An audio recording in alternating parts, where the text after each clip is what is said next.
कन्हैया लागला तुझा रे छंद मला कन्हैया लागला तुझा रे छंद मला कन्हैया लागला तुझा रे छंद मला कन्हैया लागला तुझा रे छंद मला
पुंडलिक वरधारी विठ्ठल श्री ज्ञानदेव तुकाराम पंढरीनाथ.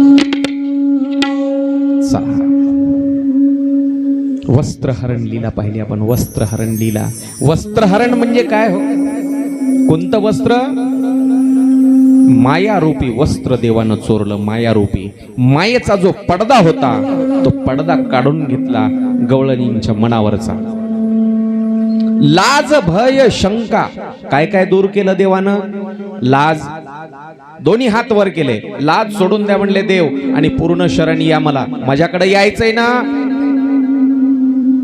तर पूर्ण लाज भय, सगळं भय भीती मनातली काढून टाका, आणि शंका काढून टाका. शंका, तीन गोष्टी देवानं दूर केल्या, म्हणजे चोरल्या. देवानं चोरल्या म्हणतात. देवानं दही दूध चोरलं, लोणी चोरलं, म्हणजे काय हो? देवानं चित्त चोरलं. चित्त, देवाला खायला कमी होती का? 9 लाख गायी होत्या, गायी राखी तो 9 लाख. नंदबाबाच्या घरी 9 लाख, दूध दही तूप, अहो पूर होता, पूर सगळ्या गोकुळामध्ये. आजच्या सारखा काळ होता काय? डेअरीवर जाऊन अर्धा लिटर आणायचं 30 रुपयाचं आणि 40 रुपयाचं नाही. मग देवानं चोरलं गवळणीच्या घरी जाऊन. काय चोरलं? चित्त मोहियाले किंवा चित्त चोरियाले नंदाच्या नंदने.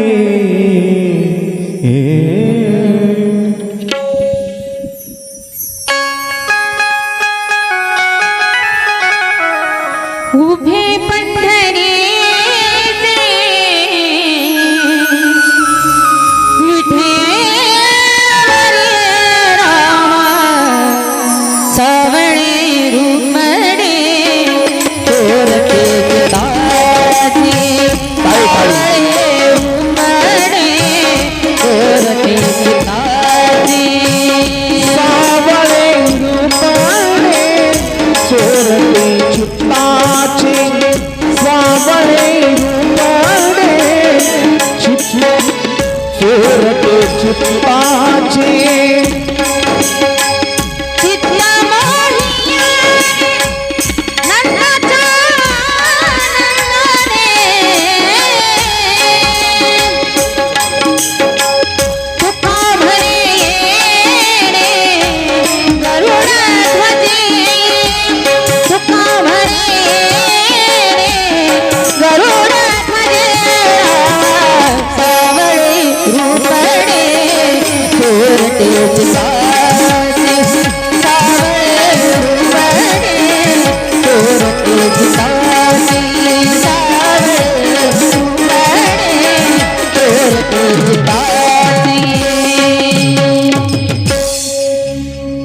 चित्त चोरी येले नंदाच्या नंदने, तुका म्हणे येणे गरुड ध्वजे. चित्त चोरलं, चित्त गवळणीचं चित्त, मन वेधून घेतलं आणि चित्त चोरलं. तुका म्हणे येणे गरुड ध्वजे, सावळे रुपडे चोरटे चित्ताचे. चित्त चोरलं. दही दूध तूप लोणी हे तर निमित्त होतं, निमित्त, फक्त कारण होतं त्या गवळणीच्या घरी जाण्याचं. एक एक लीला करतायत भगवंत. बासरी पाहिली आपण, बासरी खूप गोड बासरी वाजवायचे देव, खूप गोड, एवढी मधुर बासरी एके दिवशी.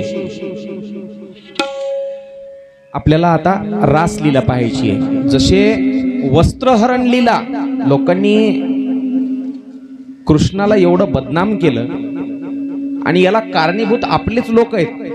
दुसऱ्या लोकांना, दुसऱ्या जाती धर्माच्या लोकांना दोष देऊन उपयोग नाही. आपल्याच संप्रदायातील लोक म्हणा, आपल्या सनातन धर्मातील लोक म्हणा, हिंदूच म्हणा, आपल्याच लोकांनी आपल्या देवाला बदनाम केलं. गवळणी जात होत्या आणि गवळणीच्या हाताला देव धरायचा, पदर धरून ओढायचा. का? देवाला काम नव्हते? राधे चल माझ्या गावाला जाऊन सारं गोकुळ फिरून पाहू. गवळण कोणी? आपल्याच लोकांनी म्हणली ना, दुसरं कोण म्हणली काय? राधेला आपल्या गावाला गाव दाखवायला राधा का दुसऱ्या गावची होती का? राधा कोण्या गावची होती? गोकुळची तर होती. राधे चल माझ्या गावाला जाऊ, राधा दुसऱ्या गावची आहे का? राधा सुद्धा तिथलीच आणि कृष्ण तिथलाच. मग राधेला गाव फिरून दाखवायला काय राधेला गाव माहित नाही? आपणच आपल्या बदनामीला आपणच कारणीभूत, बरोबर? म्हणून एक जशी वस्त्रहरण लीला मी सांगितली, लोकांनी कृष्णाला बदनाम केलं, कपडे चोरून नेले म्हणून, तसंच रासलीलेच्या बाबतीमध्ये रासलीला म्हणजे वेगळाच काहीतरी प्रकार लोक सांगतात. रासलीला म्हणजे भगवंताचं आणि गवळणीचं दोघांचे आत्मे भगवान आणि भगवंत आणि भक्त यांची भेट म्हणजे रासलीला आहे. भगवंतामध्ये एकरूप होणं, भगवंताच्या भक्तीमध्ये एकरूप होणं म्हणजे रासलीला आहे. हो, जे गैरसमज असतात ते वक्त्यानं श्रोत्यांच्या मनातले गैरसमज काढून टाकायचे असतात. त्यांचा संभ्रम वाढवायचा नसतो. हो, सगळ्यात पूर्ण भागवतामध्ये आणि देवाच्या लीलेमध्ये रासलीला अत्यंत महत्वाचा. हो, रासलीलेमध्ये राधा एक आहे. मी त्या दिवशीही सांगितलं, राधा म्हणजे देवाची पत्नी नाही. देवाचं जे लग्न लागणार आहे ते रुक्मिणी सोबत लागणार आहे. देवाचं लग्न कोणासोबत आहे? रुक्मिणी सोबत. अहो, याच जन्मामध्ये नाही, याच अवतारात नाही, अशा कितीतरी हजारो देवाचे अवतार किती झाले. देवाचे अवतार काही ग्रंथामध्ये सांगितलं देवाचे 10 अवतार सांगितले. काही ग्रंथामध्ये, भागवतामध्ये देवाचे 24 अवतार सांगितले. पण ही 24च नाही तर आमच्या साधू संतांनी सांगितलं अनंत अवतार घेशी भक्ता कारणे, कनवाळू कृपाळू दिना लागी उद्धरणे. अनंत अवतार. आणि या अनंत अवतारामध्ये अनंत जन्मापासून अनंत युगापासून रुक्मिणी देवाची पत्नी आहे. मग राधा आणि कृष्ण फक्त भक्तीचं नातं आहे. भक्तीचं नातं आहे. बाकी कोणतंही असं नातं नाही. भक्ती मूर्तिमंत भक्ती. देवाचा आधारच राधा आहे. काय म्हणायचं? देवाचा आधार आहे राधा. राधा आहे म्हणून कृष्ण आहे. कृष्ण आहे म्हणून राधा नाही. राधा आहे म्हणून कृष्ण आहे. राधा काय आहे? भक्ती आहे. भक्ती आहे म्हणून तर देव आहे. भक्ती आहे म्हणून तर देव आहे. समजा एखादा काय आहे, पोलीस इन्स्पेक्टर आहे. पोलीस इन्स्पेक्टर आपल्यामध्ये त्याच्यामध्ये काय फरक आहे? एका पदाचा फरक आहे, बरोबर. त्याचा धाक आणि दरारा कशामुळं? त्या पदामुळं. तसा देव आहे, पण त्या देवाचा धाक त्याला देव पण कशामुळं? भक्तीमुळं. म्हणून देवाचा आधार ही राधा आहे. राधा राधा राधा असं 2 मिनिटासाठी म्हणा बरं फक्त माझ्यासोबत. राधा राधा. आधार म्हणायचं नाही. हा, काय म्हणायचं नाही? आधार म्हणायचं नाही. म्हणा राधा राधा राधा राधा राधा म्हणा. असं कंटिन्यू म्हणा. आधार म्हणायचं नाही.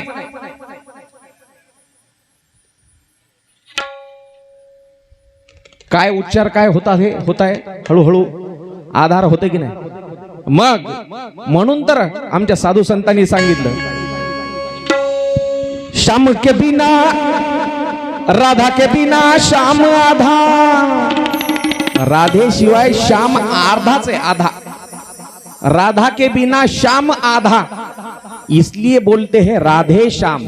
देवाच्या अगोदर नाव राधेचं. देवाच्या अगोदर नाव राधेचं. भक्ती आणि देव, भक्तीचं नातं आहे, भक्ताचं नातं आहे राधेचं. आणि हो, अशा भगवान श्रीकृष्णानं एक दिवस बासरी वाजवली. बासरी. ती रात्र होती. त्या रात्रीला आपण शरद पौर्णिमेची रात्र म्हणतो. शरद पौर्णिमेची. शरद पौर्णिमा कधी असते हो?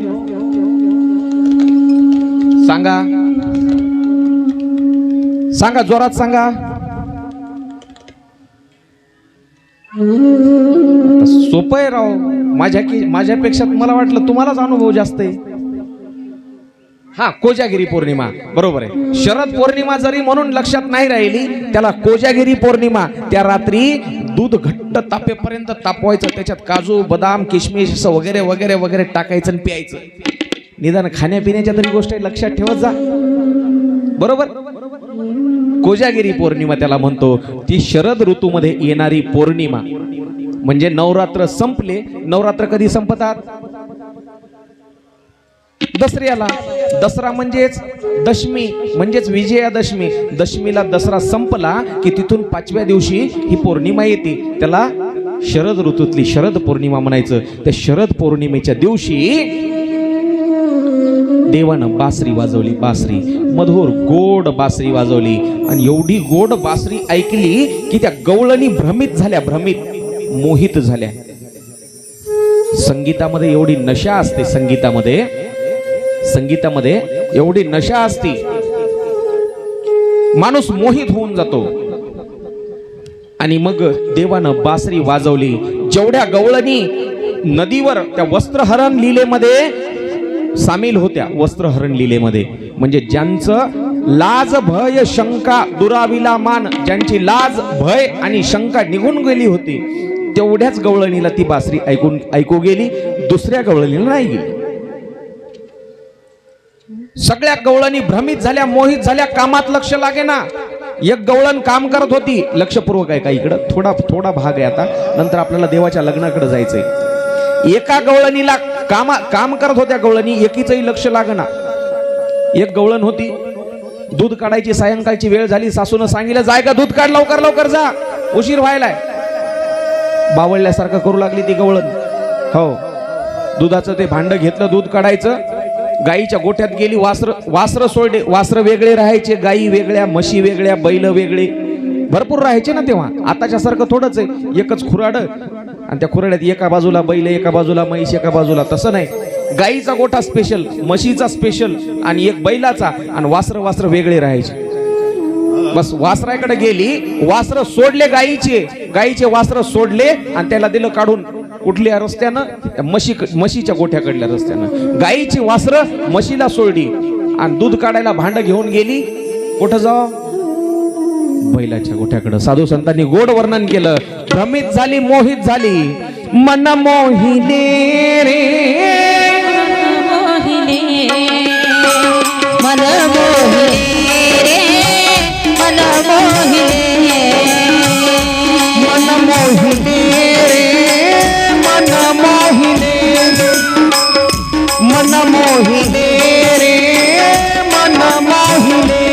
देवा तुझ्या मुरलीच्या पायरी, कान्हा तुझ्या मुरलीच्या पायरी, मन मोहिले रे, मन मोहिले, मन मोहिले रे, मन मोहिले, मन मोहिले रे, मन मोहिले, मन मोहिले रे, मन मोहिले. गाईची वाजले, म्हशीला सोडले, म्हशीची वासरे, गाईला सोडले, बैलाची धार कशी काढू रे, बैलाची धार कशी काढू रे, मन मोहिले रे, मन मोहिले, मन मोहिले रे, मन मोहिले. गाईची वासरे म्हशीला सोडली, म्हशीची वासरे गाईला सोडली, बैलाची धार कशी काढू रे, मन मोहिले रे, मन मोहिले. असं मन मोहून घेतलं, मोहून. गवळणी वेगवेगळे कामं करत होत्या. संध्याकाळच्या वेळेला एक गवळण शृंगार करत होती, शृंगार. हो, शांत, ओय ओय काकू, ओय अक्का, ओय अक्का.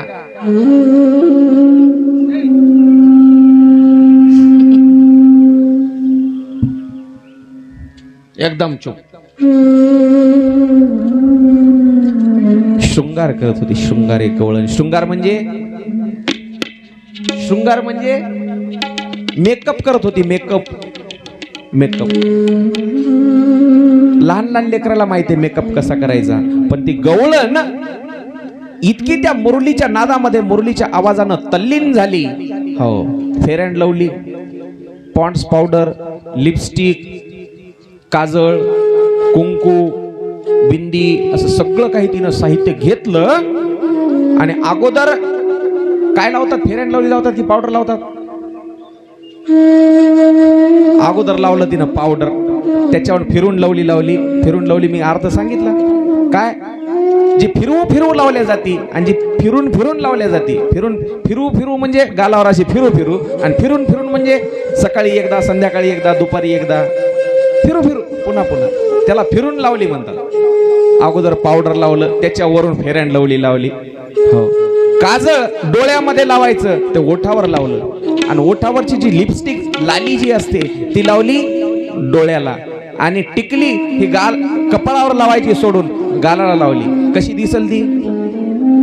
विचित्र भयानक दिसायला लागली. सासू म्हणली, अगं करतेस काय? सासूबाई, मन लागत नाही. हो हो, दिवाणी बनी मैं दीवानी बनी, दीवानी बनी, मैं दीवानी बनी, मुरली के नारे दीवानी बनी, मुरली के नारे दीवानी बनी, मुरली के नारे दीवानी बनी, मुरली के नाद दीवानी बनी गौलन, मुरली के नाद दीवानी बनी गौलन, मुरली के नाद दीवानी बनी गौलन.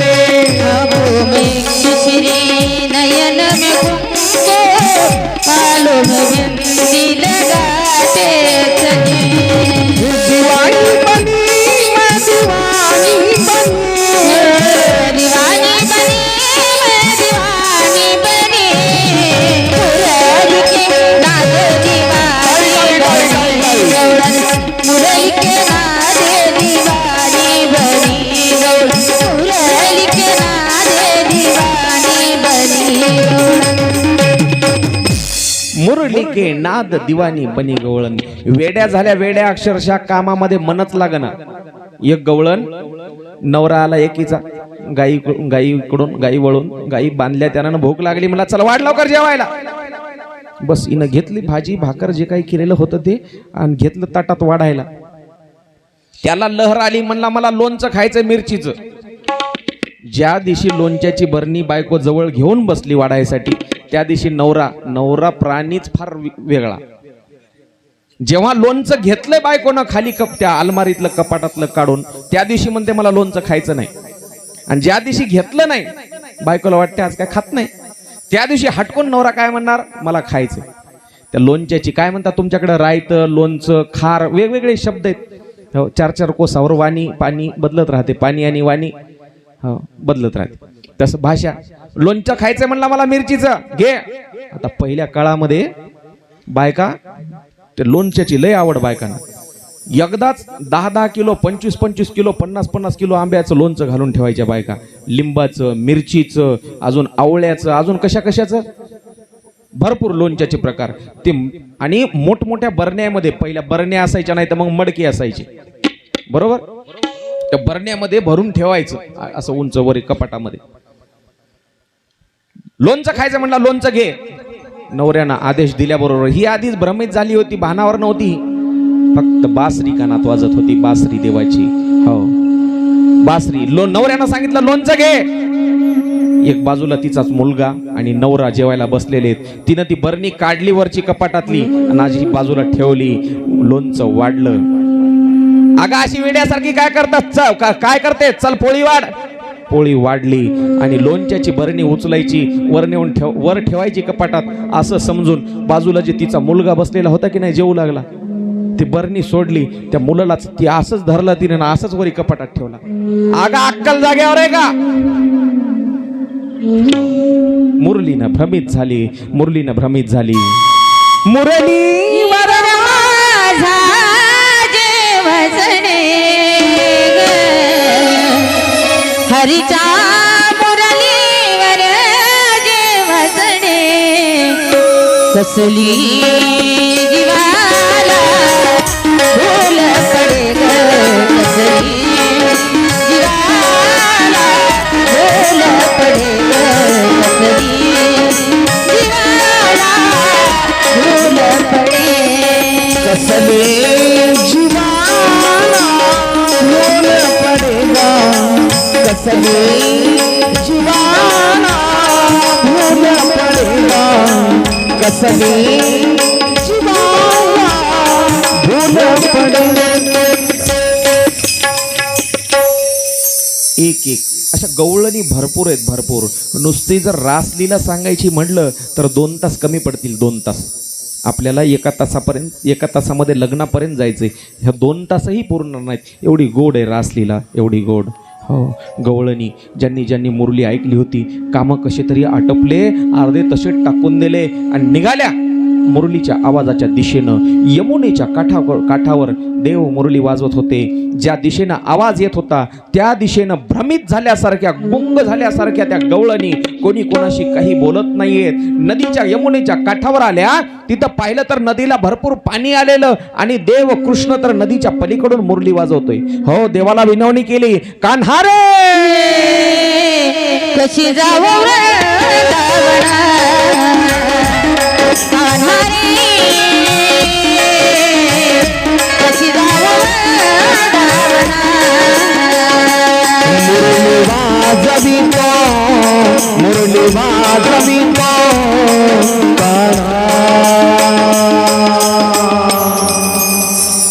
कान्हारे कशी जावं वृंदावना, कान्हारे कशी जावं वृंदावना.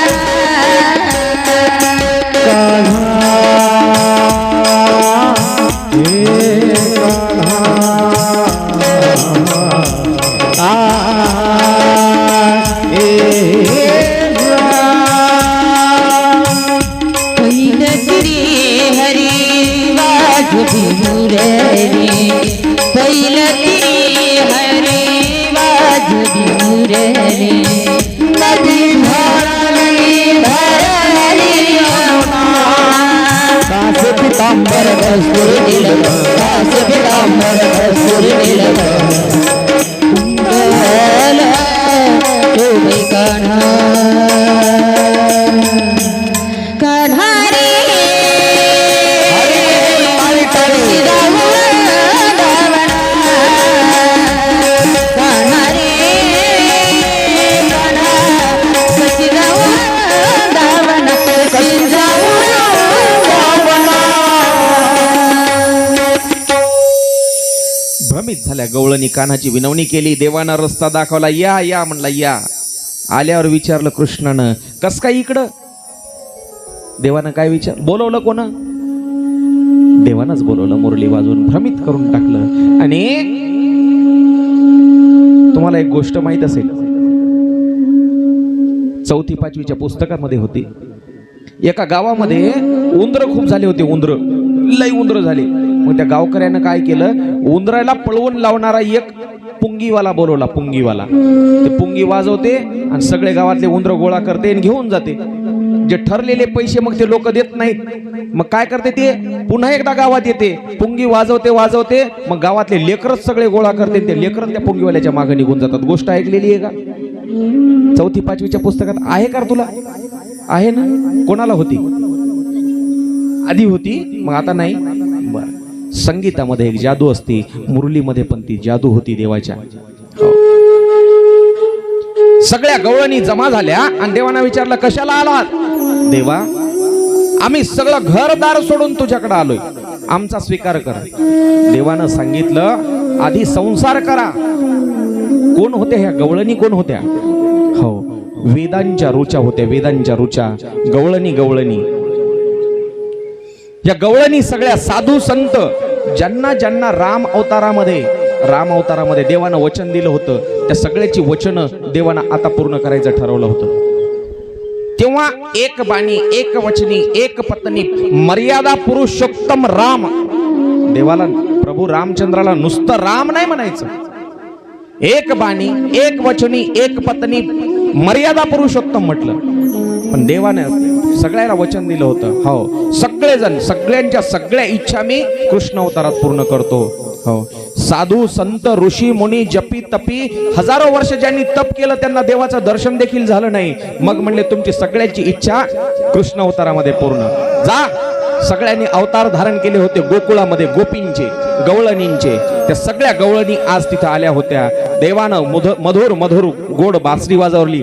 सगळ्यांनी फेर धरला, रिंगण केलं आणि तिथं रासाला सुरुवात झाली. रास मध्यभागी कृष्ण उभा आहे, कृष्णासोबत राधा आहे आणि सगळ्या गवळणी आजूबाजूनं फेर धरून नाचू लागल्या. सगळ्या गवळणी फेर धरून नाचायला लागल्या. मग थोड्या वेळानं रास एवढा रंगात आला, सगळेजण नाचताना एवढे तल्लीन होऊन गेले. किती तल्लीन झाले, सगळ्या गवळणीला वाटायला लागलं कृष्ण माझ्या जवळ माझ्या सोबत नाचतोय. एक एक गोपी एक एक कृष्ण, सगळ्या गोपी सोबत एक एक कृष्ण, जेवढ्या गवळणी होत्या तेवढ्या गवळणी सोबत एक एक कृष्ण. मग असं झालं की त्यांच्या मनामध्ये अहंकार आला. सगळ्याला वाटायला लागलं कृष्ण माझ्या सोबत आहे, बाजूला जी गवळण नाचते तिच्या सोबत नाही. तिला वाटायला लागलं कृष्ण तर माझ्या सोबत आहे, देवानं फक्त माझी निवड केली माझ्या सोबत नाचण्यासाठी, बाकीच्या सगळ्याला दिलं सोडून.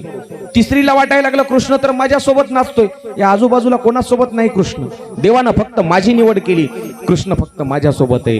अहंकार शिरला मनामध्ये, अहंकार. देवानं त्याचबरोबर ओळखलं, जिथं अहंकार शिरतो ना मनामध्ये तिथं देव थांबत नाही, देव थांबत नाही. भक्ताच्या मनामध्ये अहंकार जाऊ नये, अहंकार होऊ नये भक्ताला. हो, तिळभर जरी होय अभिमान, केवढा बाबा केवढा भार, मेरू तो समान, पर्वता एवढा भार देवावर होतो. भक्ताला जर तिळा एवढा अभिमान झाला, अहंकार झाला तर. इथं गोपीच्या मनामध्ये अभिमान आला, देव माझ्या सोबत आहे, कृष्ण माझ्या सोबत आहे, तिच्या सोबत नाही. देव माझ्या सोबत आहे, तिच्या सोबत नाही. प्रत्येकीला वाटू लागलं. देवानं राधेला घेतलं आणि देव तिथून निघून गेला. जिथं अभिमान होतो तिथं देव थांबत नाही. म्हणून भक्ताला अभिमान होणे. देव निघून गेला राधेला घेऊन पुढं. देव निघून गेल्याच्या नंतर यमुनेच्या दिशेनं देव गेले. यमुनेमधून चालत चालत चालत रेतीवरून पुढे जाऊ म्हणले आपण, राधा चल. इकडं आता माया देवाना आटोपली होती. गोपीच्या लक्षात आला देव तर निघून गेलाय. कुठं गेला का, कुठं गेला? ती म्हणली आता माझ्यासोबत होता, ती म्हणली माझ्यासोबत होता, ती म्हणली माझ्यासोबत होता, सगळ्या जणी म्हणल्या माझ्यासोबत होता. मग लक्षात आलं आपल्याला अभिमान झाल्यामुळं देव निघून गेला. चला का म्हणल्या, इकडं पावलं गेलेले दिसायलेत. सगळ्या गवळणी निघाल्या पावलाच्या दिशेनं. 4 पावलं दिसले, 4 पावलं, 2 स्त्रीचे आणि 2 पुरुषाचे. पावलावून ओळखलं, पाय खुणावून, की हे 2 कृष्णाचे पावलं आहेत आणि 2 तिचे पावलं आहेत. तिचे म्हणजे ती राधा, ती तर फार लाडकी आहे म्हणली त्याची, घेऊन गेला असेल तिलाच. चला का म्हणल्या पाहू कुठे ते. बस राधा आणि कृष्ण दोघांच्या शोधामध्ये सगळ्या गवळणी निघाल्या. थोडं अंतर चालून गेल्यावर 2 पावलं कमी झाली त्याच्यातली, आणि जे 2च पावलं होते कृष्णाचे ते थोडेसे जास्त दबलेले दिसले रेतीमध्ये. त्याने ओळखलं 2 पावलं इथून कमी झालेत आणि 2 पावलं जे पहिले उमटत आलेले होते ते थोडेसे जास्त दबलेत रेतीमध्ये. याचा अर्थ राधेचे त्या पाय नाजूक आहे म्हणले, लई त्याचे पाय दुखत असतील आणि यानं तिला खांद्यावर घेतले नक्कीच. बस खांद्यावर बसली असेल म्हणले मेली, चला. अजून पुढे गेलं. देव देव मी सांगितलं आधी, अभिमान अभिमान होणे भक्ताला. थोडं अंतर पुढून गेले. पुढे गेल्याच्या नंतर हो एक झाड लागलं वरून, असं झाड, त्या झाडाची फांदी होती अशी.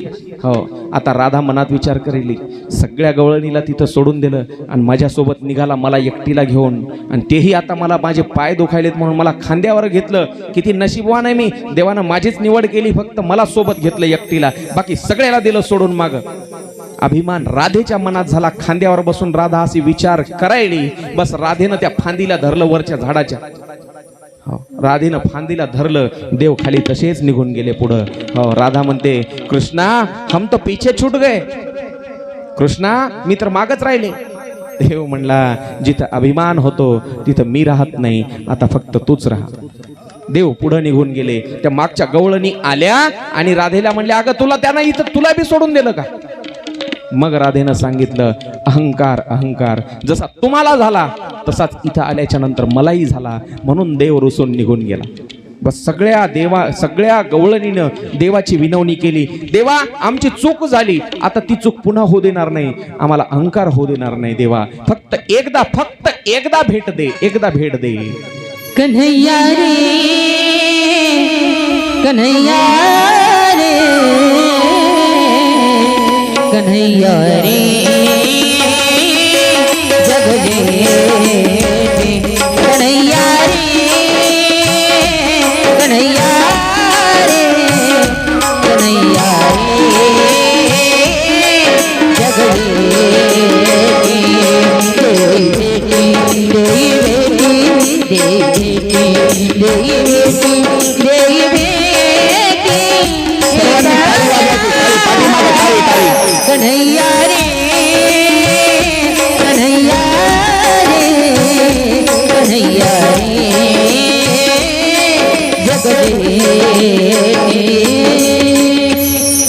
यारे जग जेठी देई भेटी एक वेळा. देवा एकदाच भेट दे, एकदाच. आमच्याच्याने चूक झाली. हो देव पूर्ण शरणा गेलं ना देवाला. देव लगेच कनवाळू कृपाळू आहे देव, लगेच किवी येते देवाला. हो गवळणींची दया आली आणि देव पुन्हा प्रकट झाले. आणि मग त्या गवळणी सोबत महारास चालू झाला. महारास सर्वांनी फेर धरला, गोल रिंगण केलं आणि मध्यभागी देव आहेत, राधा आहे आणि सगळेजण बेभान होऊन आनंदाने नाचतायत. इंद्रादी देवी देवता वरून पाहतायत. अप्सरा आल्या, नृत्यांगना आल्या स्वर्गातल्या. कैलासामधून गडबड सुरू झाली पार्वती मातेची. पार्वती आई साहेब महादेवाला म्हणल्या, हो मालक, सगळ्या देवी देवता तिथं गेलेल्या आहेत म्हणल्या. सगळ्या स्त्रिया चालल्यात म्हणल्या रासाला, मी पण जाणार. शंकरजी म्हणले, अगं पार्वती तू तर चाललीच, पण मला सुद्धा ओढ लागली. माझ्या भगवंतानं रास क्रीडा करतोय माझा देव, मला सुद्धा यायचंय. हो मला सुद्धा यायचंय. पार्वती म्हणली, मालक येडे आगाय, तिथं पुरुषाला एंट्री नाही म्हणले, जेंट्स अलाउड नाही तिथं, फक्त स्त्रियांना परवानगी आहे. महादेव म्हणले, मग असं करणं पार्वती, माझा सुंदर मेकअप कर, मला साडी नेसव, लिपस्टिक लाली पॉन्ड्स फेअर अँड लवली लाव, सगळं काही, आणि मला तुझ्या सोबत येऊ दे. हो गोड सूरदासांनी वर्णन केलं. सूरदासांनी, एक बार श्री भोले भंडारी बन करके ब्रिज नारी गोकुल में आ गए हैं, गोकुल में आ गए हैं. पार्वती ने मना किया तो ना माने त्रिपुरारी, गोकुल में आ गए हैं, गोकुल में आ गए हैं, गोकुल में गए हैं, गोकुल में आ गए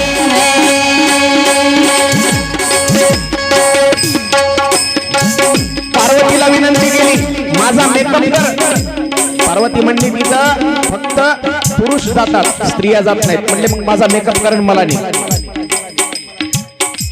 ऐसा सजा दे मुझको कन्हैया न जाने मेरे राज को,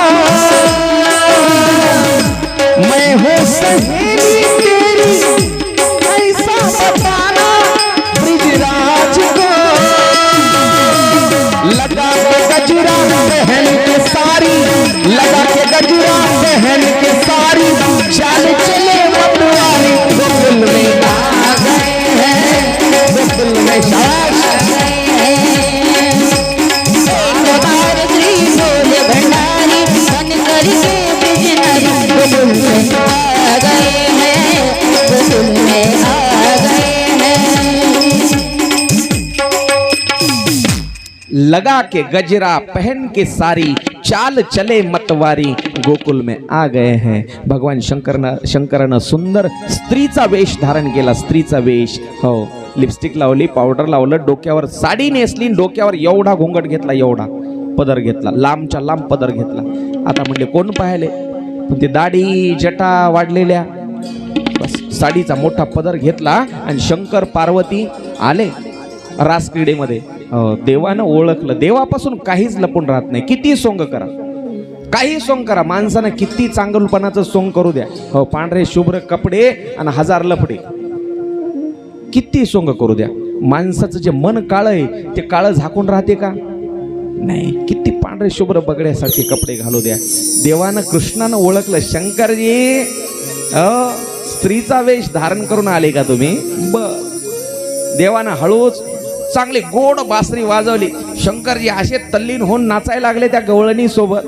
हो पार्वतीच्या हाताला धरून मस्त सगळ्या गवळणी नाचायल्यात, शंकरजी बी नाचायलेत. हळूच देवानं काय केलं, बासरी गोड वाजवली, पण त्या साडीवर पदरावर पाय दिला आणि ते पदर असा वर सरकला. पदर वर सरकल्या बरोबर भगवान शंकरानं कृष्णाचे पाय धरले. देवा एवढा मोह झाला, एवढा मोह झाला इथलं हे नयनरम्य वातावरण बघून आणि तुमची मुरली ऐकून मी देखील मोहित झालो. भगवान शंकर देखील मोहित झाले. एवढा वैरागी, वैराग्याचा मूर्तिमंत वैराग्य म्हणजे भगवान शंकर आहेत. हो कोणतीही आसक्ती नाही, असे भगवान शंकर सुद्धा त्या बासरीनं मोहित झाले आणि रास क्रीडेमध्ये आले. अशी गोड रासलीला आहे. आणि आज महाशिवरात्र आहे. भगवान शंकराचा कथेमध्ये प्रसंग आहे. म्हणून एकदा भगवान शंकराचं भजन करू आणि पुढची कथा पाहू. ओम नमः शिवाय, ओम नमः शिवाय, हर हर भोले नमः शिवाय. नमः शिवाय, नमः शिवाय, हर हर बोले नमः शिवाय. हे बघा आवाज आवाज. आज महाशिवरात्र आहे. उपास तर सगळ्यांनी धरलेले असतील, पण जरी कोण धरलेला नसल, फक्त 1 मिनिट देवाचं 2 मिनिट हे भजन मनापासून करा. फक्त एकच श्रद्धेनं डोळे बंद करून टाळी वाजवायची. फक्त एवढंच श्रद्धेनं भजन करा. बस तुमचं भजन तिथपर्यंत पोचायला वेळ लागत नाही. फक्त श्रद्धा असावी लागते. ओम नमः शिवाय, ओम नमः शिवाय, हर हर भोले नमः शिवाय. गंगाधराय शिव गंगाधराय, हर हर भोले नमः शिवाय. गंगाधराय शिव गंगाधराय, हर हर भोले नमः शिवाय. जटाधराय शिव जटाधराय, हर हर भोले नमः शिवाय. जटाधराय शिव जटाधराय, हर हर भोले नमः शिवाय. ओम नमः शिवाय, ओम नमः शिवाय, भोले नमः शिवाय. ओम नमः शिवाय, ओम नमः शिवाय, हर हर भोले नमः शिवाय. नमः शिवाय, ओम नमः शिवाय, हर हर भोले नमः शिवाय. ओम नमः शिवाय, ओम नमः शिवाय, हर हर भोले नमः शिवाय. ओम नमः शिवाय, ओम नमः शिवाय, हर हर भोले नमः शिवाय.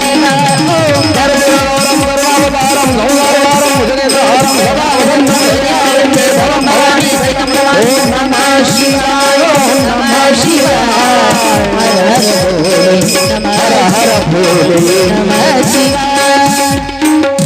ओम नमः शिवाय. जय जय श्री राधे श्याम. भाव भाव श्रद्धा. आणि ती श्रद्धा आहे गोकुळातल्या गवळणी गोप गोपी गोपाळ सगळ्यांच्या मनामध्ये अगदी रममान होऊन ती रास क्रीडा. हो, दिवसामागून दिवस चाललेत, पण जसे आनंदाचे दिवस निघून जातात तसेच गोकुळातले देखील आनंदाचे दिवस हळूहळू हळूहळू संपत यायलेत. का? इकडं मीटिंग भरली. मीटिंग कुठं? आज तुम्ही विसरूनच गेले मथुरेला. आज सकाळपासून सगळे गोकुळातच आहेत आपण आनंदामध्ये. मथुरेत विसरलो आपण मथुरेला. मथुरेमध्ये मीटिंग भरवली कंसानं. किती राक्षस पाठवले आजपर्यंत? पुतना पाठवली, महाबळ पाठवला, शक्टासूर पाठवला, आगासूर, बकासूर, सगळे असुर जेवढे पाठवू नये तेवढे राक्षस पाठवले म्हणले. पण सगळेजण तिथं मारल्या गेले. सगळेजण मारल्या गेले. कृष्णाला कोणी मारू शकलं नाही. मध्येच एकानं विषय मांडला, त्याला जर मारायचं असेल तर त्याच्या गावात नाही मारायचं, त्याला इकडं त्याच्या गावाच्या बाहेर आपल्या गावात बोलवून मारायचं. आपल्या गावात बोलवून. हो, आपण म्हणतो ना, ए तुझ्या गल्लीमध्ये काय तू नाचायला रे, इकडे येऊन दाखव म्हणतो की नाही. त्याला आपल्या गावात बोलवा म्हणले. इथं मथुरेमध्ये त्याला गोकुळामध्ये मारता येणार नाही. गोकुळामध्ये त्याची ताकद डबल होती म्हणले. त्याला इकडं बोलू, त्याची शक्ती अर्धी क्षीण होऊन जाईल. आणायचं कोण? आपल्यावर विश्वास ठेवील का कोणी? आपण सगळे राक्षस, आपली वृत्ती योग्य नाही म्हणले. त्याला जर आणायचं असेल तर त्याच्यासारखाच एखादा, तेव्हा त्याचाच भक्त, त्याच्याच बाजूचा एखादा माणूस पाठवायचा म्हणले. असा कोण आहे म्हणले? ज्याच्यामध्ये क्रूरता नाही असा एक अक्रूर पाठवू. ज्याच्यामध्ये क्रूरता नाही असा अक्रूर पाठवू. अक्रूराला रथ घेऊन मथुरेतून जा आणि गोकुळातून कृष्णाला घेऊन ये. बस अक्रूरजीनं विचार केला, देवाला कृष्णाला इथं आणून मारणार आहेत आणि बळीचा बकरा माझ्या खांद्यावर बंदूक ठेवून हे मला पाठवतायत. या पापाचा भागीदार मी, हे पाप कुठं फेडू? सकाळी अक्रूरानं रथ 6 वाजता काढला मथुरेतून, पण संध्याकाळ व्हायची वेळ आली तरीही अक्रूरजी अजून रस्त्यानंच. अंतरच किती आहे गोकुळाचं आणि मथुरेचं? किती अंतर आहे? कोण कोण गेले? 14 किलोमीटर. किती किलोमीटर? 14. रथानं मोटरसायकलवर गेलं तर लयतले 20 मिनिटाचा रस्ता, 25 मिनिटाचा रस्ता, 1 तासाचा रस्ता. आता ट्रॅफिक वगैरे असते त्याच्यामुळं 1 तास लागेल. त्या काळी जर रथानं जायचं म्हणलं तर 2 तास लागत होते, 3 तास लागत होते. पण सकाळची दुपार झाली, दुपारची संध्याकाळ झाली. विचार करत करत दमानं अक्रूरजी आले सायंकाळच्या वेळेला. एवढा प्रसंग लक्षपूर्वक आहे का? फक्त एवढाच प्रसंग. बाकी हे लेकरं वगैरे जराशे सांभाळा, फक्त एवढाच. अक्रूरजी रथामध्ये बसून त्या गोकुळामध्ये आले. गोकुळात आल्याबरोबर कृष्ण घरी नव्हते, कृष्णाचे सवंगडी देखील नव्हते. काही त्याच्यापेक्षा लहान जे होते ते मुलं होते. गोकुळात प्रवेश केल्याबरोबर अक्रूरजीला माहित नाही नेमका नंदाचा वाडा कुठे, कुठं जायचंय. गावात आल्याबरोबर जिथं पहिल्यांदाच गाडी थांबवता येईल तिथं विचारते माणूस. तसं अक्रूरजीनं रथ थांबवला आणि त्या मुलं काही खेळत होती त्या वेशीवर रथ थांबवून त्या मुलांना विचारलं, बाबा रे इकडे या. रथ पाहिला चमचम चमकणारा. मुलांनी त्या विचारलं लगेच, कोण बाबा तुम्ही? त्यांनी सांगितलं, मी अक्रूर. कुठून आलात? ते म्हणले, मी मथुरेहून आलो. कुठं जायचंय? म्हणले, नंदबाबाच्या घरी जायचंय. मला घर दाखवता का? हो म्हणले, दाखवतो. कशासाठी जायचंय? म्हणले, मी कृष्णाला न्यायला आलोय. कृष्णाला? काका कृष्णाला कशासाठी? म्हणले, कंसानं राजानं बोलवले. नका ना नेऊ काका कृष्णाला. का? अहो कृष्ण आहे म्हणून तर आम्ही पोटाला पोटभर खातोय काका. कृष्णाला नेऊ नका. अहो कृष्ण म्हणजे आमचा जीव की प्राण आहे. या गोकुळाचा तो प्राण आहे. आणि कृष्णाला जर तुम्ही इथून घेऊन गेलात तर प्राण निघून गेल्यागत हे गोकुळ होईल. म्हणून तुम्ही कृष्णाला नेऊ नका. चला मला काय करा, नंदबाबाचं घर दाखवा. सगळेजण नंदबाबाच्या घराकडे येत आहेत आणि विनवणी करतायत. हो काका कृष्णाला नेऊ नका. अहो कृष्ण म्हणजे आमच्या जीव की प्राण आहे. आणि प्राण निघून गेल्याच्या नंतर शरीर जसं हे निपचित पडतं तसं कृष्ण निघून गेल्याच्या नंतर या गोकुळाची अवस्था होईल. म्हणून तुम्ही कृष्णाला नेऊ नका काका. हात जोडून. अहो कृष्ण आहे म्हणून तर आम्ही पोटाला पोटभर खातोय. हो त्याला काहीही कमी नसताना त्यानं आमच्यासाठी चोरी केली, पण आम्हाला तो पोटभर खाऊ घालतोय. काका कृष्णाला नेऊ नका. हो अंगणामध्ये रथ आला नंदबाबाच्या आणि यशोदेच्या. रथ आलेला पाहिला आणि नंदबाबा उठून उभे राहिले. यशोदा माता जी सुपामध्ये काहीतरी धान्य घेऊन निवडत बसलेली होती, यशोदा माता उठली आणि पाहुणे आलेत म्हणून घरामध्ये निघून गेली. रथातून अक्रूरजी उतरलेत. जड अंतःकरणानं एक एक पाऊल मोजून जसे टाकतायत. हो गोपाळ आता सगळे निघून गेले. जे सवंगडी कृष्णाचे लहान होते ते आता गावामध्ये निघून गेले. आणि अक्रूरजी रथातून उतरून नंदबाबाकडे आले. आणि नंदबाबाकडे आल्याच्या नंतर दोघांचा एकमेकाला राम झाला. हो हात धुवायला पाय धुवायला पाणी दिलं आणि अक्रूरजी तिथंच अंगणामध्ये बाजेवर बसले तिथं. आणि बसल्याच्या नंतर चौकशी सुरू झाली. कशी आहे तब्येत वगैरे सगळं बोलून झाल्याच्या नंतर आज कसं काय येणं झालं, आज येण्याचं प्रयोजन काय, कसं काय येणं झालं असं विचारलं. तेव्हा अक्रूरानं सांगितलं, हो कंसाचा आदेश आहे, कृष्णाला घेऊन या. कृष्णाला नेण्यासाठी आलोय. कृष्णाला नेण्यासाठी असे शब्द ऐकले आणि स्वयंपाकघरात जी यशोदा गेली होती ती धावत आली आणि हात जोडून अक्रूरासमोर, तुमच्या समोर पदर पसरते, भीक मागते, पण माझ्या कृष्णाला नेऊ नका. नाही नेऊ देणार मी. तळ हाताच्या फोडाप्रमाणे जपले त्याला लहानपणापासून अजून आजपर्यंत, आणि आता घेऊन जाण्यासाठी आलाय तुम्ही. नाही नेऊ देणार मी माझ्या मुलाला, माझ्या लेकराला. कशी नेऊ देईन? जीवाच्या पलीकडे जपले आजपर्यंत त्याला. अक्रूरजीनं सांगितलं, यशोदाताई तुम्ही ज्याला आपला आपला म्हणताय ना, तुमचा आहे का तो? तुमचा आहे. मध्यरात्रीच्या सुमाराला जेव्हा गाढ झोपेमध्ये होतात तुम्ही, त्यावेळेला वसुदेवानं, तुम्हाला तर मुलगी झाली होती, वसुदेवानं आपला मुलगा इथं आणून ठेवला आणि तुम्ही झोपेत असताना ती मुलगी घेऊन गेला. माहित आहे तुम्हाला कोण आहे तो कृष्ण? तुम्ही ज्याला आपला आपला म्हणताय, स्वतःचा म्हणताय, तो तुमचा आहे तरी का? बस यशोदामाई डोळ्याला अश्रुधारा लागलेल्या आहेत आणि स्वयंपाकघरात निघून गेली. संध्याकाळ सायंकाळ झाली आणि गाई वासर गावाकडे यायची वेळ झाली. कृष्णानं गायी आणल्या. सुंदर देवाचा वेश सांगितलेला आहे. हो, सायंकाळची वेळ, दिवस मावळण्याची, सूर्याचे सोनेरी किरण आहेत आणि ते गायी पुढं चालत आल्या. देव कृष्ण मागून चालत येतोय. धूळ उडालेली आहे कृष्ण गायीच्या खुरांनी आणि ती उडालेली धूळ कृष्णाच्या केसावर, कुरळ्या केसावर ती धूळ चिटकून बसलेली आहे आणि मोरपिसावर बसलेली आहे. सोनेरी उन्हामुळं ती धूळ चमकते. अतिशय गोड चेहरा देवाचा, सुंदर वर्णन. आणि देवानं आल्याच्या नंतर गोठ्यामध्ये गायी बांधल्या आणि हातपाय धुतल्याच्या नंतर स्वयंपाकघरात आले देव. कृष्णानं विचारलं, आई काय करतेस? आईनं, यशोदेने एक क्षण कृष्णाकडे बघितलं. बघितल्याबरोबर कृष्णानं ओळखलं, यशोदा रडलीये. लाल डोळे पाहिले आणि कृष्णाने विचारलं, माँ तुम रोई हो? आई तू रडलीस? नाही रे बाळा, चुलीचा धूर आहे आणि त्या धुरामुळे माझे डोळे लाल झालेत. नाही आई, मला खोटं बोलू नको, मला खरं सांग, माझ्याशी खोटं बोलू नको. आई तू रडलीस, काय झालं? कोणी बाबा बोलले का? गावातलं कोणी बोललं का? एखादी गवळण माझी तक्रार घेऊन आलती का? आई कशामुळे रडलीस तू सांग.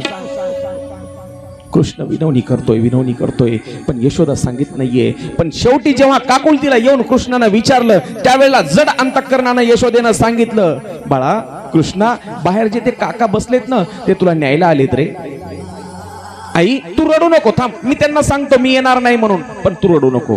हो, कृष्ण पळत पळत अंगणामध्ये ज्या ठिकाणी अक्रूर काका बसलेले त्या ठिकाणी अक्रूर काकाकडे गेले आणि हात जोडून सांगितलं, काका मी नाही येणार तुमच्या सोबत. हो, माझी आई रडते काका, मी नाही येणार.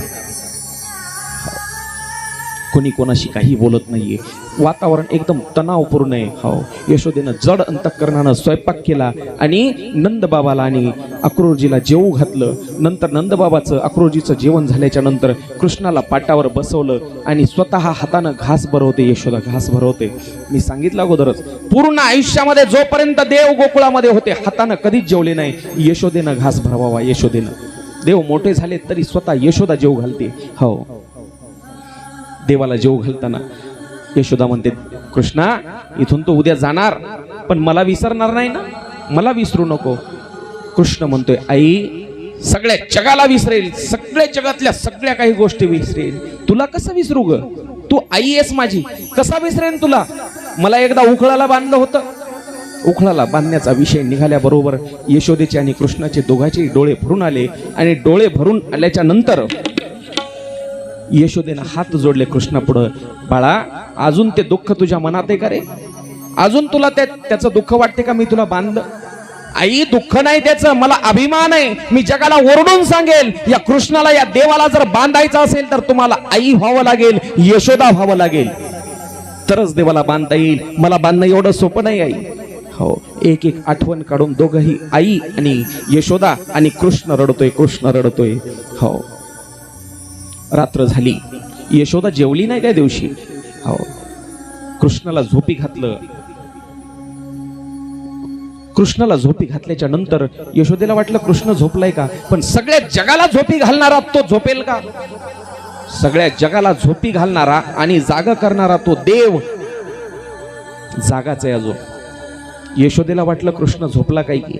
अंगणात गेली यशोदा आणि पदर असा तोंडात दाबून रडू लागली, तोंडात दाबून पदर. हो, कोणाला ऐकूनही जाऊन. हो, कृष्णाला वाटलं आई कुठे पाहावं, म्हणून देव उठले आणि पाहतायत तर अंगणामध्ये आई आपलं बाहेर रस्त्याकडे तोंड करून रडते. कृष्ण पाठीमागून गेले आणि आईला मिठी मारली. आई रडू नको, घाबरू नको, मी जरी उद्या सकाळी गेलो तरी सायंकाळी परत येईल, शब्द आहे माझा. हो आई, मतरो अच्छा नाही लगता. सकाळ झाली, सकाळ, रात्र निघून गेलेली आहे. यशोदा रडून रडून यशोदेचे डोळे लाल झालेले आहेत. नंदबाबाला झोप नाहीये. सकाळी अक्रूर उठले, अक्रूरानं रथ तयार केला. इकडं गावामध्ये काय झालं होतं सांगतो. गोकुळामध्ये जे गोपाळ आले होते, ज्या गोपाळाला माहीत झालं होतं आता उद्या कृष्ण जाणार आहे, अक्रूरजी न्यायला आलेत, सगळ्या गवळणीला सांगितलं त्या अक्रूरा नावाचा कोणीतरी व्यक्ती आलाय आणि तो कृष्णाला नेणार आहे. सगळे गवळणी म्हणल्या, असा कसा नेते पाहू म्हणल्या.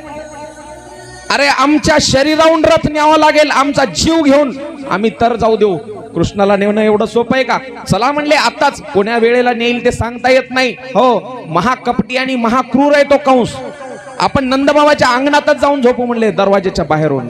सगळे जण दरवाजाच्या बाहेर अंगणामध्ये येऊन झोपलेत. रात्रीच्या वेळेला सकाळ झाली, उजाडलं. उजाडल्याबरोबर अक्रूरानं सांगितलं, रथ तयार केला सारथ्यानं आणि अक्रूरजी तयार झालेले. कृष्णानं आंघोळ केली, मोर मुकुट डोक्याला घातला, हातात बासरी घेतली, पिवळा पितांबर नेसला आणि कृष्ण तयार झालाय. यशोदा दार उघडते तर बघते काय, अंगणामध्ये सगळे गोपाळ आणि गवळणी इथं येऊन झोपलेले. दारात आल्याबरोबर हो सगळ्या गवळणींनी यशोदेला वेढा घातला आणि विचारलं, काय यशोदा? गवळण म्हणती यशोदेला, कोठे गे सावळा. गवळण म्हणती यशोदेला, कोठे गे सावळा.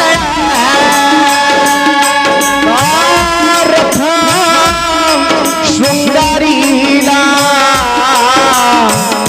सांगे ओ माझला,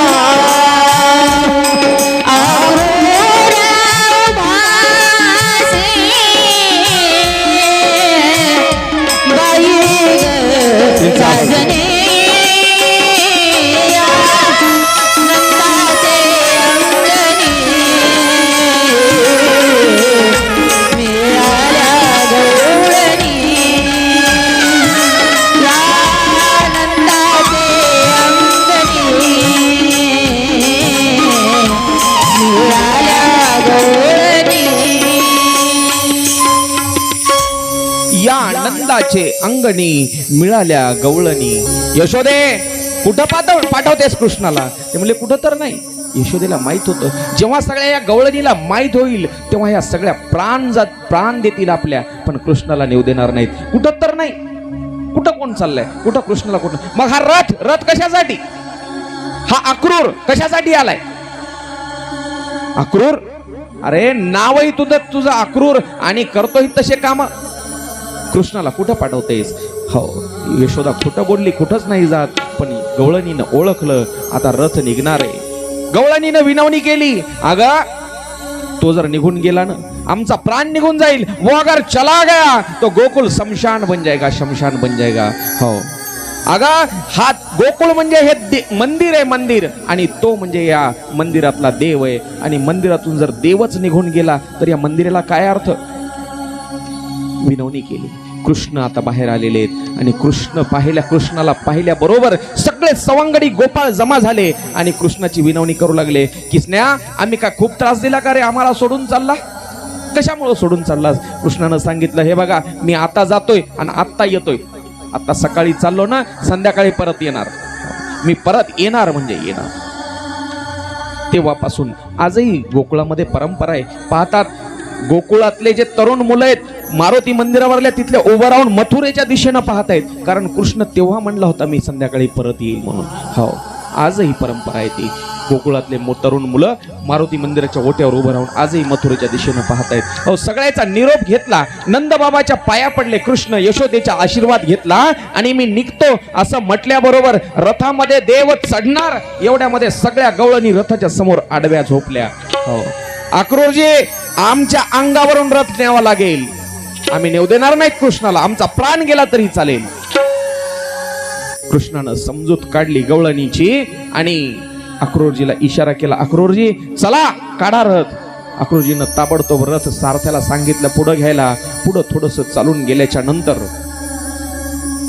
इकडं नंदबाबांनी दुसरा एक रथ तयार करायला सांगितला. चला आपणही थोडस यांच्या सोबत 2-4 जण काही मोजके गवळी घेतले आणि जायचं ठरलं. दुसरा एक रथ तयार करायला सांगितला. थोडासा रथ पुढे गेल्याच्या नंतर राधा राधा राधा गोकुळामध्ये देवाचा सर्वात लाडका भक्त, सर्वात प्रिय व्यक्ती जर कोण असेल तर ती राधा आहे.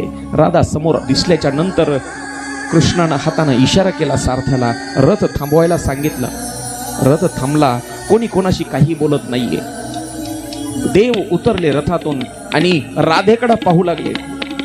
राधेच्या तोंडातून शब्द निघाले, कान्हा आप जा रहे हो.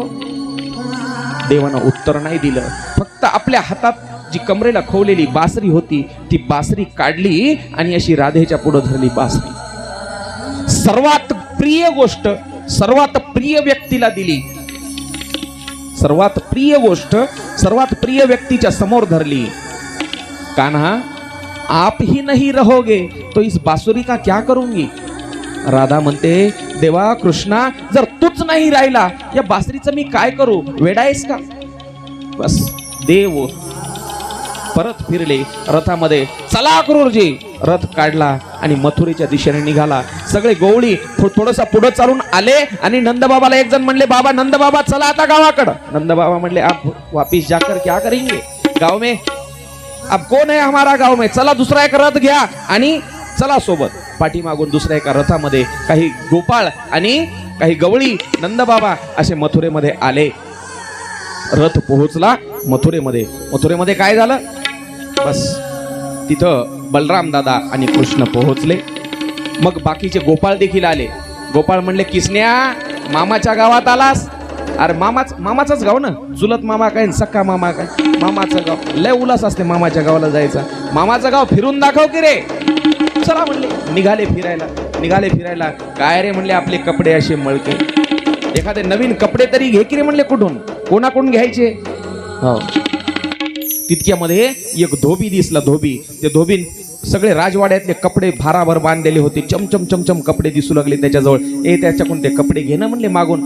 ते म्हणले, तुम्ही घ्या की रे. म्हणले, तुझ्या मामाच्या गावात आलो आणि तुझा मामाचा गाव आहे म्हणले, तूच घे मागून. बस कृष्ण जवळ गेले त्या धोब्याच्या आणि धोब्याला सांगितलं, ओ धोबी मामा. आता मामाच्या गावातले सगळे मामाच. ओ धोबी मामा, ते कपडे द्या ना म्हणले माझ्या मित्रांना घालायला.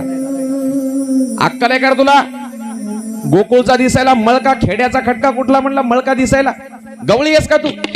बस कृष्णानं इतकं म्हटल्याबरोबर एकच बुक्की मारली. एकच बुक्की मारली. मस्तकात मारल्याबरोबर त्याचा बस पुंडलिक एका ठोशात. बलराम दादा म्हणले, किसन्या आजपर्यंत लई राक्षसाला मारलं म्हणले, पण एवढ्या रागानं एकाला ना मारलं रे. चांगलं 2-4 बुक्या तरी मारावं लागायच्या मग मेले राक्षस. याला एकाच बुक्कीत खल्लास केलं म्हणले. कशामुळं एवढा राग होता तरी काय म्हणले, राग एका क्षणाचा किंवा हे बोलल्याचा राग नव्हता, एका युगाचा राग होता. एका युगाचा म्हणजे सांगू का, अगोदरच्या अवतारामध्ये, राम अवतारामध्ये ज्यानं सीतामाईला नाव ठेवलं. घरामध्ये नवरा बायकोची कुरबुर झाली. बायको निघून गेली ती त्या धोब्याची माहेरी आणि ती आली ती नेमकीच. आणि ते धोबी आपल्या बायकोला म्हणायला, 4 दिवस माहेरामध्ये राहून आली, घरात नाही घेणार, मला का राम समजायली का म्हणला. बायको रावणाच्या राज्यामध्ये एवढे दिवस राहून आली, घरात घेतली रामानं, मी का राम आहे का, मला का राम समजायली का, चल निघून जाय तू. रामानं ऐकलं होतं आणि त्याच्या म्हणण्यामुळं सीतामाईला परत वनवासात जावं लागलं होतं. तेवढा राग होता तेवढा, म्हणून एका बुक्कीमध्ये मारलं. बस त्याचे कपडे घेतले, घातले, मोठे मोठे होऊ लागले. शिंप्याकडे घेतले, शिंप्याकडून लहान करून घेतले. आता म्हणले, किसन्या मस्त कपडे झाले, आता छान चमचम चमकायलेत, आता मस्त गंध लावला पाहिजे. माणसानं गंध लावला पाहिजे. सगळ्यात प्रिय देवाला जर काय असेल तर त्या गोपिका आहेत. आणि त्या गोपिकांचा देह ज्या ठिकाणी पडला ती त्या वृंदावनातील माती आहे. ती वृंदावनाची माती म्हणजे हे चंदन आहे. देवाला सगळ्यात प्रिय काय आहे तर चंदन आहे. म्हणून माणसानं कपाळावर अष्टगंध किंवा चंदन लावलं पाहिजे. चंदन ही जी माती आहे, अष्टगंध ही कशाची, ब्रज माती आहे, तिथली माती आहे. म्हणून गंध लावला पाहिजे. बस एक म्हातारी 17 जागी वाकडी वाकडी कुबड निघालेली लंगडत लंगडत काठी टेकवीत टेकवीत चालू लागली. देवानं पाहिलं गंध आहे तिच्याजवळ, चंदनाचा वास यायला मस्त. देवानं हाक मारली. काय हाक मारली? ए सुंदरी, जरा गंध लावतेस का? आता मला सांगा, एखाद्या म्हाताऱ्या बाईला ए म्हातारे म्हणलं तर काही वाटणार नाही, पण तेवढ्या म्हाताऱ्या बाईला ए सुंदरी जरा गंध लावतेस का म्हणल्यावर ती पाहणार की नाही? बस ती वाकलेली म्हातारी तिनं पाहिलं असं, कोण आहेस रे मेल्या म्हणली, मला सुंदरी म्हणायला, मला नाही का ओळखलं? बस जवळ आले देव. बस नंदबाबाचा कृष्ण ना तू, हो तुझीच वाट पाहत होते. देवाला गंध लावला तिनं, देवानं तिचा उद्धार केला. पायाच्या अंगठ्यावर एक पाय ठेवला देवानं आणि अशी हानवटी धरून उचलली. बस कुबड निघालेला कडकड कडकड हाडं वाजले, सरळ झाली म्हातारी ती. सुंदर रूप प्रदान केलं देवानं. बस पुढे निघून गेले देव. ढोल नगारे वाजू लागले. हो, ज्या ठिकाणी धनुर्याग आणि कृष्णाला मारण्याचा बेत आखला होता कृष्णानं, त्या दिशेनं आता देव चाललेले आहेत, बलराम दादा चाललेले आहेत. पुढे चालून गेल्याच्या नंतर एक हत्ती दारू पिलेल्या अवस्थेमध्ये, हत्तीला दारू पाजली होती. जनावराला दारू पाजतात की नाही? पाजतात ना. आपल्याकडं टकरी कधी होतात? टकरी पाजतात की नाही दारू? हत्तीला दारू पाजली होती कंसानं आणि सोडले ते कोणाच्या अंगावर? बलरामाच्या आणि कृष्णाच्या. बस ते हत्ती चालून आले.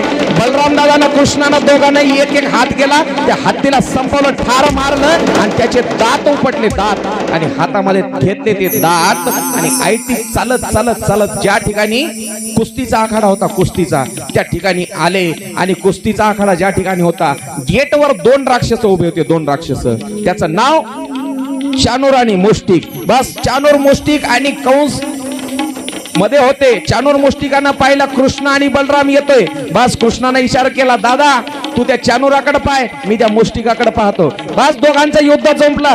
एका मिनिटामध्ये चाणूर आणि मुष्टिक मारले. बोले गोपाल कृष्ण भगवान की जय. तिथून पुढे चालत चालत मैदानात आले. मैदानात आल्याच्या नंतर काही राक्षस होते, ते सगळे राक्षस चालून आले. सगळ्या राक्षसांना कृष्णानं सांगितलं, दादा तू ये बाकीची चिल्लर सांभाळ. म्हणला मी एक मेन पाहतो, माझा थोडा इको कमी कर. बाकीची चिल्लर सगळी राक्षस तुम्ही सांभाळा म्हणला. मी त्या एका जे लय दिवसापासून बसलेलं आहे का, सगळ्या जगाला त्रास दिलाय त्यानं, त्याच्याकडे पाहतो. मैदानामध्ये बलराम दादा 100 राक्षसाची झुपली आणि कृष्णानं उडी मारली. उंच आसनावर जो कंस बसलेला होता, त्या कंसाच्या अंगावर कृष्णानं चाल केली, धावून गेले. कंसाला खाली पाडला, मुकुट खाली पडला, केस होते केस धरले, गरगर गरगर फिरवला, जमिनीवर आपटून मारला. बोले गोपाल कृष्ण भगवान की जय. जय जय श्री राधे. अशा प्रकारे कंसाला मारलं, कंसाला. आणि वसुदेव देवकीची मुक्तता केली कारागृहातून. आणि उग्रसेन इको थोडासा कमी कर, स्वतःचा बाप कंसानं बंदीखान्यात टाकला होता. स्वतःचा बाप त्या उग्रसेनाला मुक्त केलं, गादीवर बसवलं, मथुरेचं राज्य उग्रसेनाला पुन्हा दिलं. आणि आपण स्वतः गुरुच्या घरी कोणते गुरु? सांदीपनी ऋषीच्या आश्रमात गेले. तिथं सांदीपनी ऋषीच्या आश्रमात गेल्याच्या नंतर अगदी थोड्या वेळामध्ये, अगदी कमी वेळामध्ये सगळ्या विद्या शिकून घेतल्या. आधीच सगळ्या विद्या शिकलेल्या. आज सगळ्या विद्येचा जनिता तू.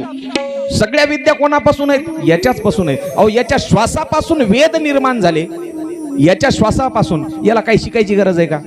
पण जगामध्ये असं कोण म्हणू नये की गुरुचं काही महत्व नसते. गुरुची महती वाढवण्यासाठी देव विद्यार्जनासाठी गुरुकुलात गेले आणि सांदीपनी ऋषीकडून सगळ्या विद्या शिकल्या. तिथं सुदाम्याशी मैत्री झाली. आजचा सुदाम लक्षात ठेवा, आपल्याला उद्या पाहायचा आहे. आजचा सुदाम लक्षात ठेवा, गोड चरित्र सुदामजींचं आपल्याला उद्या पाहायचंय. हो, अशा प्रकारे विद्या शिकल्या आणि देव गुरुकुलातून बाहेर आले. गुरुकुलातून बाहेर आल्यावर मथुरेमध्ये राहत असताना बऱ्याच वेळेस राक्षसांनी स्वाऱ्या केल्या. त्यामध्ये जरासंध होता.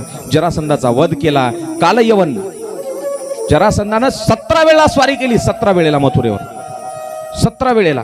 आता तुम्ही म्हणाल 17 वेळेला हल्ला केला तुमच्या गावावर, त्याला मारून का टाकलं नाही देवानं? जरासंध काय करायचा?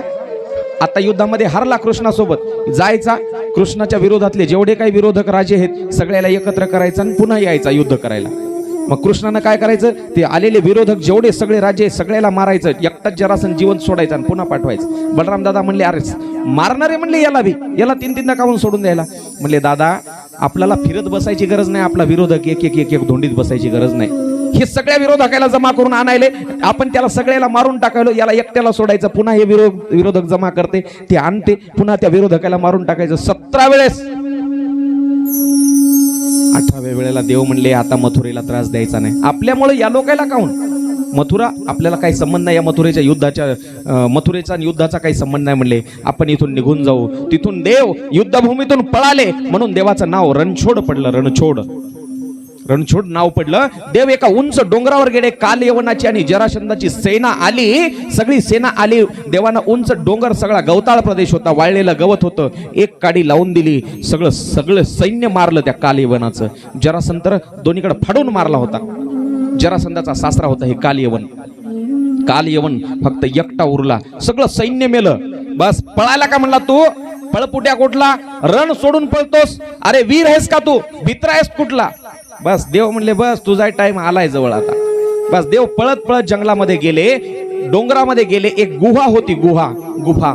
त्या गुफेमध्ये मुचकुंद नावाचा राजा झोपलेला होता. मुचकुंद कोण होता? मुचकुंद आता वेळ कमी आहे, उद्या सांगेल वाटल्यास. त्या मुचकुंदाच्या अंगावर आपला जो शेला होता, शेला खांद्यावरचा काढला आणि त्या मुचकुंदाच्या अंगावर झाकून टाकला. त्या मुचकुंदाला देवानं दिलेला वर होता, जो कोणी तुला झोपेतून उठवेल त्याच्याकडे तू पाहशील, तो जळून भस्मसात होशील.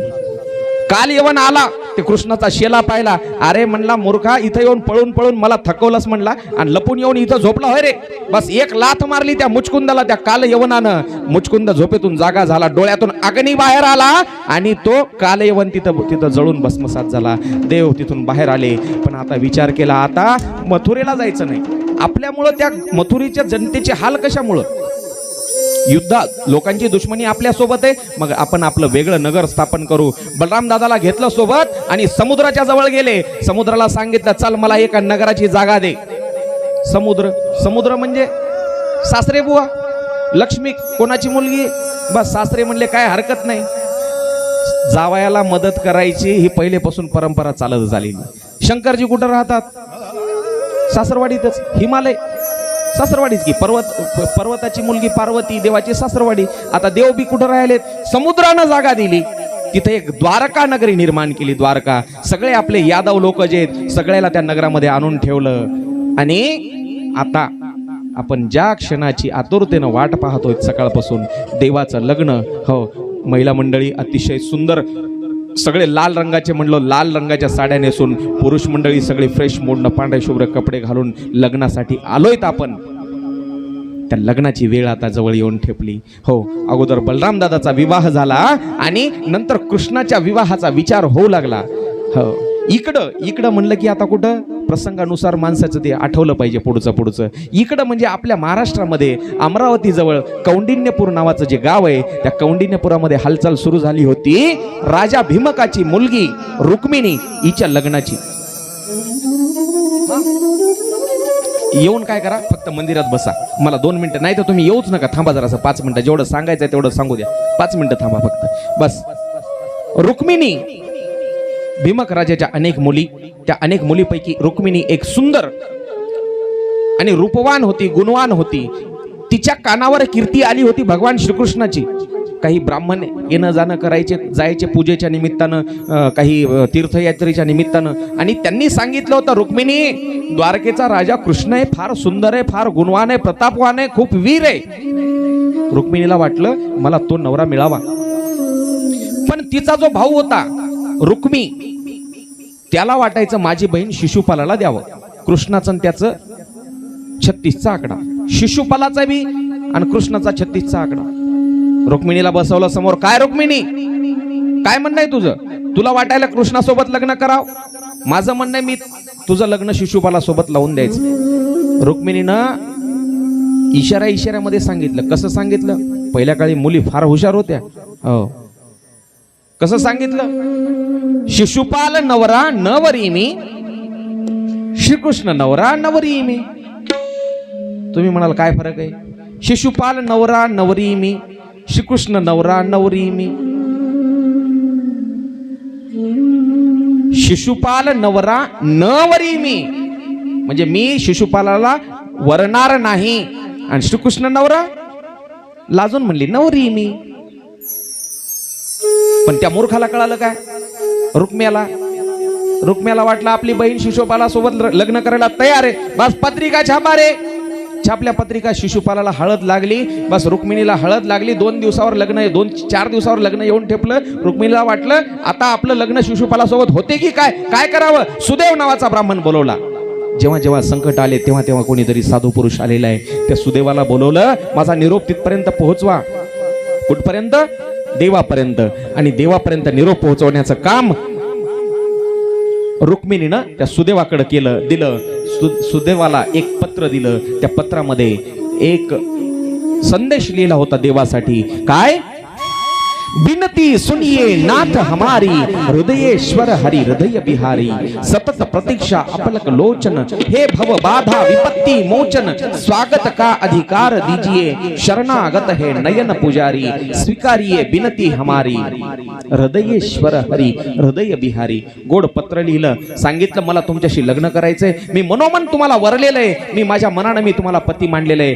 या आणि मला घेऊन जा. बस देवापर्यंत संदेश पोहोचला. देवानं सुदेवाला सांगितलं. बरोबर लग्नाच्या दिवशी जेव्हा रुक्मिणी त्या देवीच्या मंदिरामध्ये देवीचं गौरी पूजनासाठी दर्शनासाठी येईल त्यावेळेला मी तिला घेऊन येईल. बस तो दिवस उजाडला. रुक्मिणीनं सगळी तयारी केली. गौरी पूजनासाठी मंदिरामध्ये गेली. गौरीला देवीला मनोमन प्रार्थना केली. देवी कृष्णाला लवकर पाठव. जर शिशुपाला सोबत माझं लग्न झालं तर माझा प्राण निघून जाईल. हो, देवीची मनोमन प्रार्थना केली. मी शरण तुला हे अंबे मा, मी शरण तुला हे अंबे मा. अंबे मा जगदंबे मा, अंबे मा जगदंबे मा. मी शरण तुला हे अंबे मा, मी शरण तुला हे अंबे मा. मी शरण तुला हे अंबे मा. देवीची प्रार्थना केली. देवी प्रसन्न झाली. त्याचबरोबर देवीचं दर्शन घेतलं. रुक्मिणी बाहेर पडली. बाहेर पडल्याबरोबरच पाहिलं समोरून देवाचा रथ येतोय. सगळा कडक बंदोबस्त होता. कडक बंदोबस्त, अतिशय कडेकोट बंदोबस्त, सगळे सैनिक रस्त्यावर. पण देवाचं शिशुपालानं आधीच सांगितलं होतं, त्या रुक्म्यानं सांगितलं होतं, जिथं कोठं तो कृष्ण दिसला बस धरून त्याचा शिरच्छेद करा, तिथं मारून टाका त्या कृष्णाला. पण देवाला मारणं एवढं सोपं आहे का? देव रथामधून आले. देवाला पाहिल्याबरोबर ते सैनिक मोहित झाले. देवाचं रूपच होतं. हो, रूपच असं. कोणी म्हणते पहा त्याचा वर्ण, पहा त्याचा गंध, पहा त्याच्या गळ्यामधला तो मणी, कौस्तुभ मणी. कोणी मुकुट पाहिलंय, कोणी देवाचा शेला पाहतोय, कोणी देवाचा पितांबर पाहतोय. देवाचं रूप सगळे सैनिक पाहत राहिले, मोहित झाले. आणि देवानं मंदिराच्या ओट्याला असा रथ लावला. बस असा हात केल्याबरोबर रुक्मिणीनं तो हात देवाचा धरला. रुक्मिणी रथात बसली आणि रथ निघून गेला. बोले गोपाल कृष्ण भगवान की जय जय जय श्री राधेश्याम. हा म्हणता बातमी राजवाड्यात पोहोचली. रुक्म्यानं म्हणलं, सैनिकाला विचारलं, काय करत होतात रे तुम्ही?